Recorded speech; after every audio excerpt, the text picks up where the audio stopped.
RS brothers లో ఆషాఢం KG sale మళ్ళీ మొదలైంది. మరెన్నో క్రేజీ ఆఫర్స్ ఖైదీ చేయండి ఆర్ఎస్ బ్రదర్స్.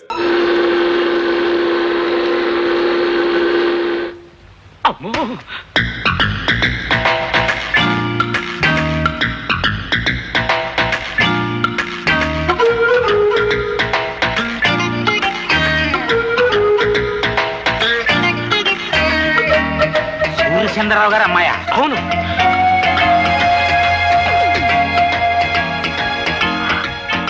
మీరందరూ పెద్దవారు, నన్ను క్షమించండి. నాకు తెలుసు మీరు నన్ను క్షమించలేరు. పవిత్రమైన సంగీత వాయిద్యాన్ని నా అహంకారంతో, అజ్ఞానంతో, పొగరబోత్తనంతో పగలకొట్టి తీరని అపచారం చేశాను. అప్పలరాజు గారు, మీ కూతురు లాంటి దాన్ని మీరు నన్ను క్షమించలేరా? నేను క్షమించేస్తానమ్మా, కానీ మా పాపరాయుడు బా. నేను దుర్మార్గురాల్ని. కళా తపస్వి లాంటి మీ అబ్బాయిని ఎన్నో రకాల కష్టాలకు గురి చేసిన కిరాతకురాల్ని. దయచేసి నన్ను క్షమించండి. బా, అమ్మాయి మొగం చూస్తుంటే కడుపు తరుక్కుపోతుంది. ఆడపిల్ల నటింట్లో కన్నీళ్ళు ఎట్టకూడదు అనేసి క్షమించాన్ని. నేనంటాను, కానీ వాడు క్షమించొద్దు. ఒక్కోసారి వాడికి విరక్తి వచ్చిందంటే అంతే. మీరు అలా అంటే కాదు, మీరు క్షమించాలి. మీ అబ్బాయి చేత కూడా క్షమించేలా చేసి ఆయన నాకు సంగీతం నేర్పించడానికి ఒప్పించాలి. ప్లీజ్. అలాగే ఆ అమ్మాయిని ఏడవద్దని చెప్పరా. మన ప్రయత్నం మనం చేద్దాం. వెళ్ళమని చెప్పు.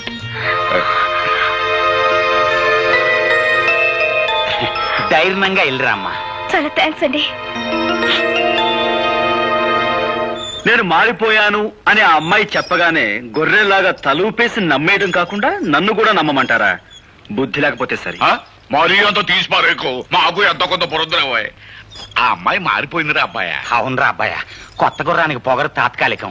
పాప అమ్మాయి నిజంగానే పిచ్చేత్తా పడుతుంది. నా పిండీసులు సాక్షిగా నేను నమ్మానబ్బాయా. ఒరేయ్, వేప చెట్టుకు మామిడికాయలు కాయవు, మామిడి చెట్టుకు తాటికాయలు కాయవు అనేది ఎంత నిజమో, డబ్బుతో అహంకారం కూడా మారదు అనేది అంతే నిజం. అది కాదు. దయచేసి విషయం ఇంకెవరైనా చెప్పకండి. బాబు, నేనెవరినో తెలుసా? తెలుసమ్మా, సూర్యచంద్ర గారి తల్లి గారు. అవును బాబు, నువ్వు నా మనవరాలు తగాదా పడుతున్నారని తెలిసింది. జరిగిన దానికి అది బాధపడుతోంది. నువ్వు కూడా దాన్ని క్షమించానని చెప్తే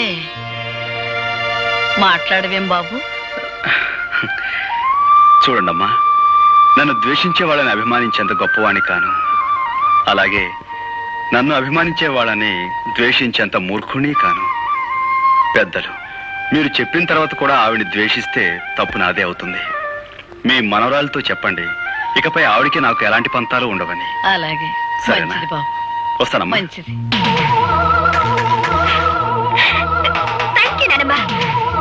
ఇప్పుడు చెప్తా. అమ్మాయి,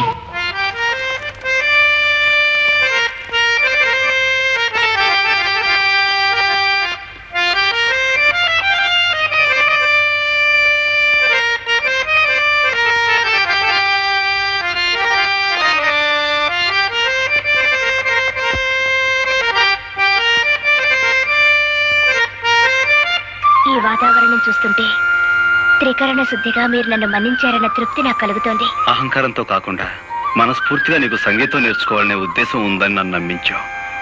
చాలా సంతోషం. ఇక మొదలు పెడదాం. నాతో చిన్న కోరిక, కాదనకూడదు. చెప్పు. నేను పాట రాశాను. నువ్వు పాటలు కూడా రాస్తావా? ఓ, నేను కాలేజీలో చాలా ప్రైజులు గెలిచాను. ఇదిగో ఈ పాటగా వరుస కట్టి పాడి వినిపించండి.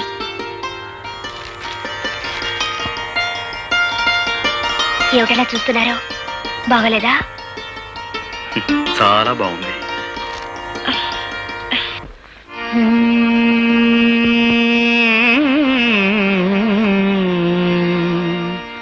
గోవా గోరింకతో ఆడిందిలే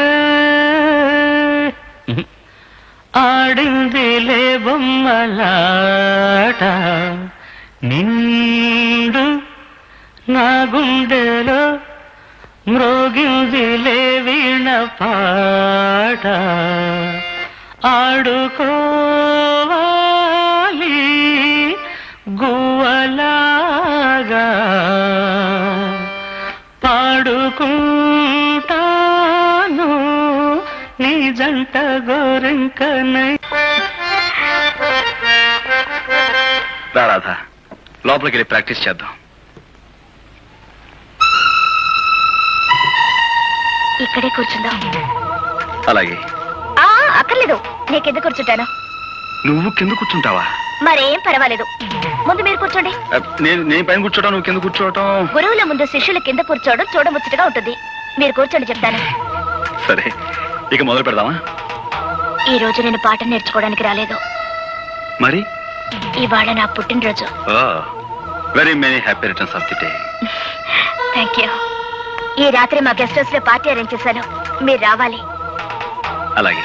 అలాగే అంటే కాదు, ప్రత్యేకంగా మీకోసమే ఏర్పాటు చేశాను, తప్పకుండా రావాలి. తప్పకుండా వస్తాను.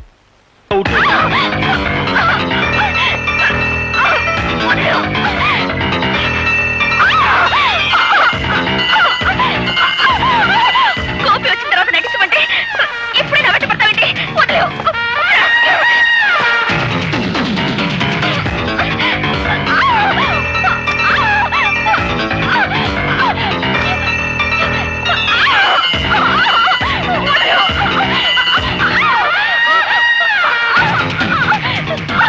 నేను నటించమంటే ఏమిటో చేసే పని పశువులో ప్రవర్తించుకో.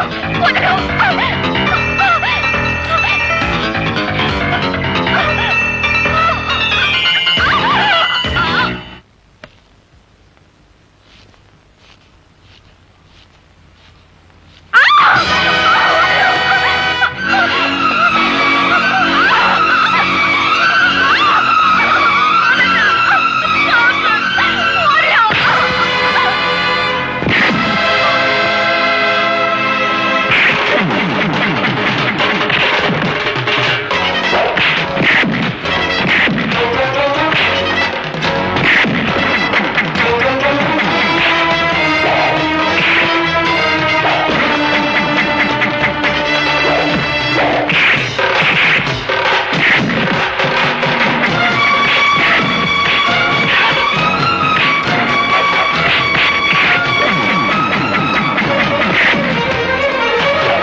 ఒంటరిగా ఆడపిల్ల దొరికింది కదా అని అత్యాచారం చేయబోతావా? నీలాంటి వాడిని. ఓలమ్మో ఓలు దేవుడు, ఇదేట న్యాయం?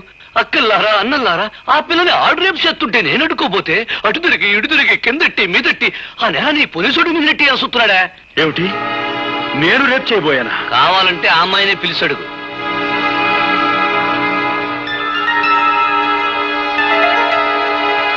రాధా, ఏమిటి ఆలోచిస్తున్నావు? జరిగింది ఏమిటో చెప్పు.